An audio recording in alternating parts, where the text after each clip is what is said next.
Hi everyone and welcome back to my Model Railway channel.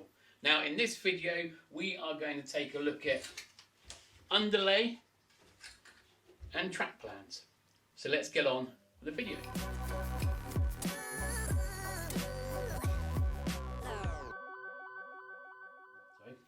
So we're now going to start off with the track bed, underlay or whatever you want to call it. Now to be honest, it is each to their own and it's whatever each person prefers in the long run. I personally don't think there's a right way or a wrong way. So I am going to look at the options that I have and then decide later on which ones I'm going to use for the ongoing build of this layout. Now, first of all, I'm going to go back to something that I've used a lot of and enjoy using, and that is this thick polystyrene. I'll pick it up in my local hardware. It was once cheap, it's now gone up in price quite a lot. I personally don't think I'm going to use this for this particular layout because I don't really want it to be raised too high. But the good thing about this is that you can obviously put your track straight down onto it without an additional track bed, and it will reduce the sound running a little bit. Also, you can cut away at this so easily that you can create bridges. Because I'm not going to be using that method for this railway, I've gone out and had a look at a couple of others. Now, cork, just like this, is a really good option. I have done one or two railways using this method. It's pretty easy, it's very easy to cut, and the profile is pretty good if you get the correct millimeters. Now you can pick it up at DIY stores or even your local railways. I have found though cork to be a bit more expensive. Another option is some polystyrene but a lot thinner. Now I come across this stuff while I was in the store actually looking for cork.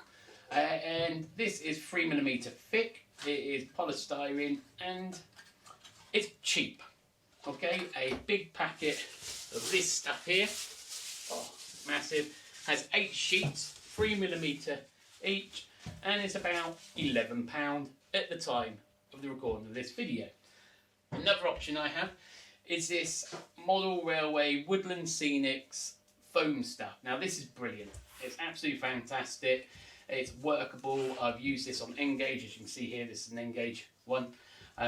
It's workable, you can twist it to how you want it, and it's very, very good.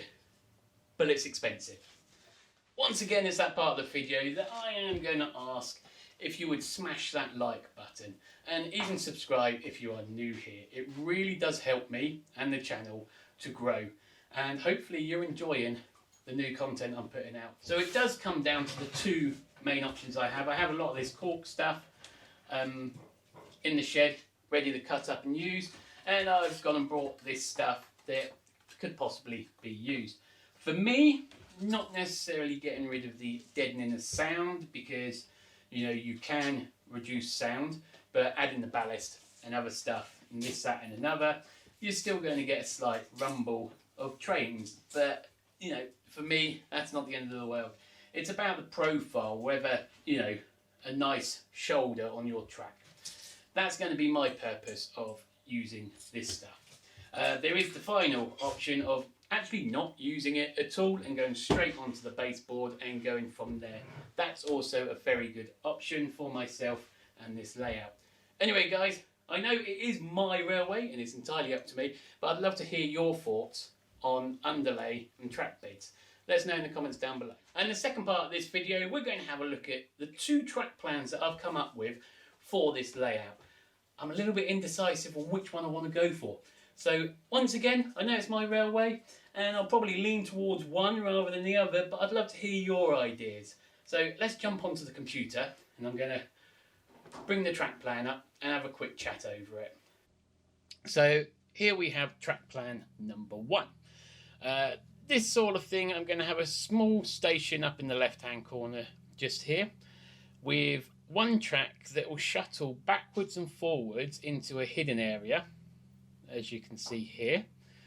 and it could come onto the main line and back into the sidings. It's also hidden underneath this area that I'll possibly put a village on.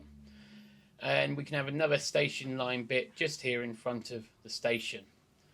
A bridge going over the middle of the track, give or take, which will kind of like section off where the trains are going to disappear underneath and off into the countryside somewhere. And over this part here, we can put a bit of a goods shed, and some trains can come in, obviously from the hidden part, up over here, and then back into the goods sheds area, and a bit of a siding for a couple of tanks or carriages that aren't being used at the minute. And then last of all, an engine shed just in this area here. That is track plan number 1.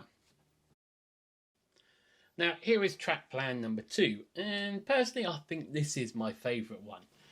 Now what we got going on here is a 009 line at the back here that's going to be risen up around about 4 to 5 inches, and a retaining wall in front of it. And what that's going to do is have a small 009 engine shed and a bit of a track that disappears into the hillside or a mountain of some sort.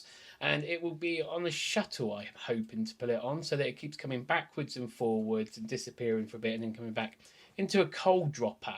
So, you know, the idea behind this is that it's coming down from the hillsides on the mountains with the coal and delivering it to the trains on the main line. So as you can see here, the steam trains can come in and get their deposit of coal, or even bring in some carriages and load them up. Over this side we can have a bit of a siding here that can be used for repairs or old carriages. I'm not quite sure what to do here. Maybe put like a service crane here and you can fix some trains on the side.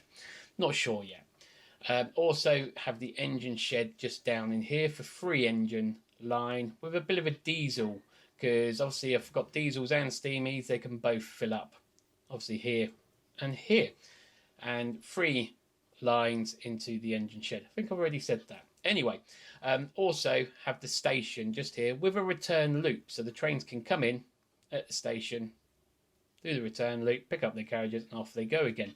And all trains will be coming in and out of this section here, and you can create some sort of fiddle yard further off down the line. Now, I do prefer this track plan, and it might be the one I'm going for. But anyway, guys, let us know in the comments down below what you think. Well, there you have it. I'm now going to move on to the next video that should pop up here at some point. Thanks for watching, and I hope you are enjoying. So I'll see you next time.